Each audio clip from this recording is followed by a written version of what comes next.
കണ്ണൂരിലെ പോലീസ് ഉദ്യോഗസ്ഥന്റെ അസാധാരണ സ്ഥലമാറ്റത്തിൽ റിപ്പോർട്ട് തേടി DGP. കണ്ണൂർ സിറ്റി പോലീസ് കമ്മീഷണറോട് ആണ് റിപ്പോർട്ട് ആവശ്യപ്പെട്ടത്.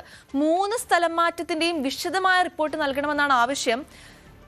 ASI P ബിജുവിനാണ് അസാധാരണ സ്ഥലം മാറ്റമുണ്ടായത്.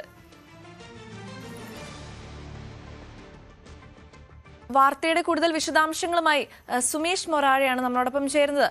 സുമേഷ്, ഇപ്പോൾ കണ്ണൂരിലും വളരെ സിമിലർ ആയിട്ടുള്ള ഒരു സംഭവം ഉണ്ടായിരിക്കുകയാണ്. ഇങ്ങനെ അസാധാരണമായ രീതിക്കുള്ള സ്ഥലം മാറ്റങ്ങൾ നടക്കുന്നതായി വിവാദങ്ങൾ പുറത്തു വരുന്നു. എന്താണ് ഇതിന്റെ കൂടുതൽ വിവരങ്ങൾ? ഇന്നലെ വൈകിട്ടോടു കൂടിയാണ് ഇതുമായി ബന്ധപ്പെട്ടുകൊണ്ടുള്ള വിശദമായ ഒരു റിപ്പോർട്ട് നൽകണമെന്ന് DGP ആവശ്യപ്പെട്ടിട്ടുള്ളത്. അതായത് കണ്ണൂർ സിറ്റി പോലീസ് കമ്മീഷണറോടാണ് ഈ റിപ്പോർട്ട് ആവശ്യപ്പെട്ടിട്ടുള്ളത്. അതിൽ ഈ 3 സ്ഥലമാറ്റത്തിന്റെയും വിശദമായിട്ടുള്ള റിപ്പോർട്ട് നൽകണം എന്നാണ് പറഞ്ഞത്. അതായത് നമുക്കറിയാം, ഈ 1 മാസത്തിന്റെ ഇടയിൽ 3 തവണയായിരുന്നു ഇദ്ദേഹത്തിന് ഈ സ്ഥലമാറ്റ ഉത്തരവിറങ്ങിയത്.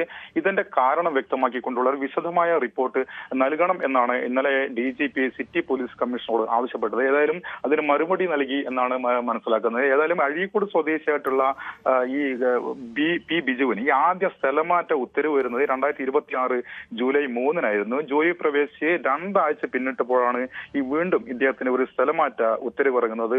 പിന്നീട് ഈ മാസം തന്നെ 7-നും ഇത്തരമൊരു സ്ഥലമാറ്റ ഉത്തരവ് ഇറങ്ങുന്നു. ഈ ചക്രക്കല്ല് പോലീസ് സ്റ്റേഷനിലായിരുന്നു ആ ഒരു ഉത്തരവിന്റെ ഭാഗമായി ഇദ്ദേഹം ജോലി പ്രവേശിച്ചത്. തുടർന്ന് വളരെ ചുരുങ്ങിയ ദിവസത്തിനുള്ളിൽ തന്നെ ഈ താമസ സ്ഥലത്തു നിന്ന് 70 കിലോമീറ്റർ ദൂരെയുള്ള ന്യൂമാഹി പോലീസ് സ്റ്റേഷനിലേക്ക് മാറ്റിക്കൊണ്ടാണ് പിന്നീടും ഒരു ഉത്തരവ് ഇറങ്ങിയത്. ഏതായാലും ഇതിന്റെ കാരണം വ്യക്തമാക്കിക്കൊണ്ടുള്ള ഒരു വിശദമായ റിപ്പോർട്ട് നൽകണമെന്നാണ് DGP ഇപ്പോൾ സിറ്റി പോലീസ് കമ്മീഷണറോട് ആവശ്യപ്പെട്ടിരിക്കുന്നത്.